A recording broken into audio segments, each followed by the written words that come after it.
2006இல் தந்தை விற்பனை செய்த நிலத்தை வாங்கியவரிடம் 19 ஆண்டுகளுக்கு பிறகு இழப்பீடு கேட்கும் மகள். சட்டம் சொல்வதென 2006ஆம் ஆண்டு தனது மகள் திருமணத்துக்காக தந்தை நிலத்தை விற்பனை செய்ததாக கூறப்பட்ட நிலையில் 19 ஆண்டுகளுக்கு பின் அவரது மகள் தனது ஒப்புதலை பெறாமல் இந்த நில விற்பனை நடந்திருப்பதாக உரிமையாளருக்கு நோட்டீஸ் அனுப்பியிருக்கிறார்.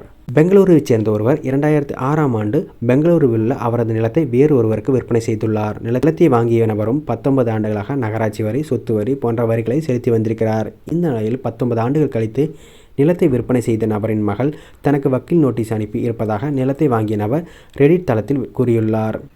தனது தந்தை தனது ஒப்புதல் பெறாமலேயே நிலத்தை விற்பனை செய்துள்ளதாகவும், இத்தனைக்கும் தான் நிலத்தை விற்பனை செய்த பொழுது மைனராக கூட இல்லை என்பதும் குறிப்பிட்டுள்ள அந்த பெண் தனக்கு இழப்பீடு வேண்டுமென கூறியுள்ளார்.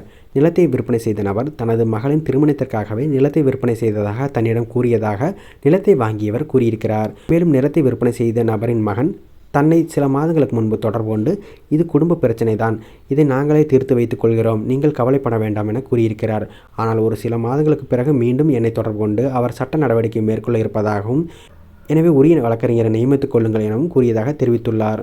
மேலும் அண்மை காலங்களில் அவருடைய தோணியும் அடியோடு மாறிவிட்டது. உங்களுக்கு பாதகமாக அமைந்துவிட்டால் என்ன செய்வீர்கள்? எனவே நீதிமன்றத்திற்கு வெளியே இந்த விவகாரத்தை தீர்த்து கொள்ளலாம் என தன்னை மிரட்டும் வகையில் அவர் பேசுவதாகவும், ஏற்கனவே இதுபோன்ற வழக்குகள் நிலத்தை வாங்கியவர்கள் தான் இழப்பீடு கொடுத்திருக்கிறார்கள் எனவும் அவர் கூறுவதாக தெரிவித்துள்ளார். இந்த நிலம் பூர்வீக சொத்தா அல்லது விற்பனை செய்த நபர் சுய சம்பாத்தியத்தில் வாங்கியதா என்பது தெளிவாக தெரியாத நிலையில் இணையத்தில் பல்வேறு கருத்துக்கள் கூறப்படுகிறது. நியாயமான நில விற்பனை என்றால் நீங்கள் கவலைப்பட தேவையில்லை என ஒரு தரப்பினரும், இது குடும்பத்தில் ஏற்பட்ட சொத்து பிரச்சனையாக இருக்கலாம், எனவே அந்த பெண் நிலத்தை வாங்கிய நபர்களிடமிருந்து தன்னுடைய பங்கை வாங்க நினைக்கிறார் எனவும் கூறுகின்றனர் ஒரு சிலர்.